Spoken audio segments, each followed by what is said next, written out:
তো শুভ সকাল বন্ধুরা, আমি গঙ্গার কিনারাতে ঘুরতে এসে প্রায়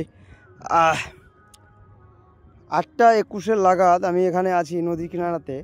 তো দেখতে পেলাম যে এই ফাটলটা দেখবে, যে ফাটলটা কিন্তু তৎকালের বুঝাচ্ছে, মানে টাটকা টাটকা বলতে গেলে বাংলা ভাষায়, মানে দেখেই কিন্তু বুঝতে পারা যায় যে হঠাৎ করে আমি এইদিকে ঘুরতে এসে দেখতে পেলাম হাঁটতে হাঁটতে যে ফাটলটা কিন্তু কিছুক্ষণের মধ্যেই হয়েছে বা সকালের মধ্যে হয়েছে, মানে সব বলতে গেলে আজকের মধ্যে এই ফাটলটা হয়ে যায়। আর জায়গাটা দেখতে পাবে যে এখান থেকে নিয়ে এবং একটু দেখো এটাও ফেটে রয়েছে, এবং এই দেখো এগুলো দেখো, বাকি নিচেরটা বসে গেছে, মানে ধাপটা দেখো দুইটা ধাপে বসে আছে। আর যদি দেখে মনে হয় যে, আর কালকে আমি পরশুদিন যেভাবে এসেছিলাম যে আগের দিকেও ছিল, মানে এখান থেকে নিয়ে আর এই জায়গাটা সোজা ছিল, কিন্তু এখানে রাউন্ড হয়ে গেছে, বুঝতে গোলাকার হয়ে গেছে। আর এখানে মানুষগুলো ছট ঘাট, মানে আজকে যেহেতু ছট শুরুয়াত কী বলে নাকি, তো বিকালবেলা ওই ছটের ঘাট বানাবার কথা ছিল, তো এখান থেকে হয়নি, মানুষ ভয় করেনি।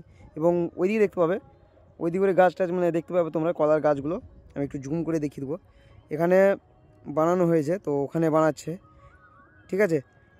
হবে প্রায় 20 থেকে 25 জন এখানে আছে, এবং অন্য ওই দিক করেও আছে, ঠিক আছে, গ্রামের দিক করে।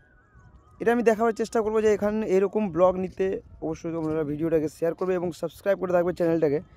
বন্ধুরা, আমি এরকম ভিডিও ছেড়ে থাকি আমার চ্যানেলে এবং আমার ইনস্টাগ্রাম পেজে এবং ফেসবুক পেজেও, তো তোমরা সাপোর্ট করবে এবং শেয়ার করে রাখবে, যার যে ভিউজ আসে, এবং মানে যতক্ষণ না তোমরা সাপোর্ট করবে ততক্ষণ আমি এরকম জিনিস দেখাতে পারবো না।